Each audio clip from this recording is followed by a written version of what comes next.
Olá, meu nome é José Henrique Pereira de Castro, eu sou médico endocrinologista e hoje nós vamos falar um pouquinho sobre diabetes. Diabetes é uma doença crônica caracterizada pela elevação da glicose no sangue, né? Que a gente leva o nome de hiperglicemia. A causa disso pode ser tanto uma falha na produção da insulina, quando o pâncreas, a pessoa não produz insulina, ou uma resistência à ação dessa insulina. E dependendo desses dois tipos, nós vamos classificar o diabetes, principalmente em tipo 1 e tipo 2, que são os mais frequentes que a gente observa no dia a dia. Lembrando que também podemos ter o diabetes gestacional, podemos ter também diabetes gerado por medicamentos, mas mais comumente a gente acaba vendo diabetes do tipo 1, tipo 2, 90% dos casos acabam sendo o tipo 2. Para a gente diferenciar o que é o diabetes tipo 1 e tipo 2, o diabetes tipo 1 é quando o pâncreas da pessoa, por mecanismos que nós chamamos autoimunes, ele é, vamos imaginar assim, destruído por anticorpos e ele não produz mais insulina. Então esse paciente ele vai precisar de usar insulina para o tratamento dele. Ele é mais comumente observado em crianças e adolescentes e normalmente o biotipo da pessoa que a gente vê é uma pessoa mais magra e não tão gordinha. Já do tipo 2, que é o que a gente mais vê todo dia no nosso consultório, que é mais prevalente, ele é ocasionado principalmente por uma resistência à insulina. A gente começa a ver o paciente é um paciente mais obeso, ele começa a criar um depósito de gordura, principalmente abdominal, e o pâncreas dele até produz uma quantidade de insulina, mas é uma quantidade insuficiente que não consegue fazer a ação dela. E normalmente é mais observado em pessoas numa faixa etária um pouco maior, a partir de 30, 40 anos, que normalmente tem um histórico familiar já de diabetes também na família, né? Porém, infelizmente, nos dias de hoje, como a gente tem visto cada vez mais o aumento da obesidade na nossa população, a gente tem se deparado também com alguns casos de crianças e adolescentes com diabetes tipo 2, pela própria obesidade. Então, a gente tem que tentar distinguir, mas normalmente o tipo 1 é mais mesmo em crianças e adolescentes, pessoas mais magras, e o tipo 2 mais em pessoas mais gordinhas, com uma idade um pouquinho mais avançada.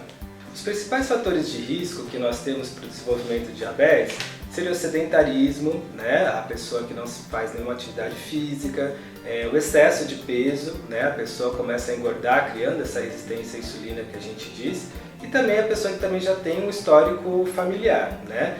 O que muitas vezes as pessoas confundem, imaginam, mas por que eu estou diabético, mas eu não como doce e acabei ficando diabético? Na verdade, não é o fato de comer doce que vai levar a pessoa a ter o diabetes. Ela pode muitas vezes não comer doce, mas comer muito carboidrato, acabar ganhando peso, sendo sedentário e vai desenvolver diabetes da mesma forma. Então, na verdade, assim, os fatores maiores de risco é sedentarismo e excesso de peso. Os sintomas, principalmente, eles vão surgir quando a pessoa já está com esses níveis bem elevados, né? Os principais sintomas, a pessoa começa a sentir boca seca, a beber muita água, ele começa a perder peso, começa a urinar bastante, acorda muito à noite para urinar, ele pode sentir fraqueza nas pernas, cãibras. Em casos mais graves, que a gente chama já de cetoacidose, ele pode ter dores abdominais, vômitos.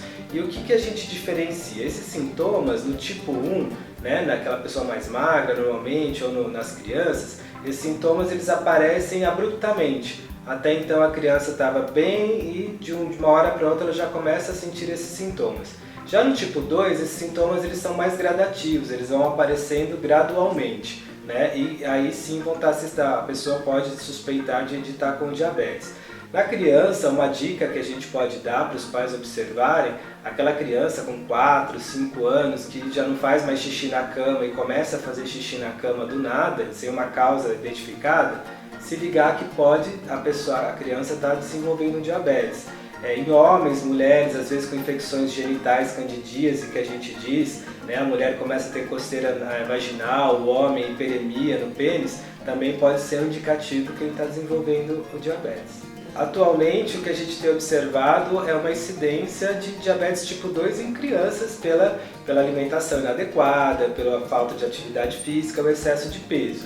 Então, assim, a incidência de diabetes tipo 2 em criança vem aumentando gradativamente, mas a maior prevalência ainda acaba sendo de diabetes tipo 1. Em relação à dieta do diabético, nós restringimos os açúcares, nós optamos por uso de adoçantes, né?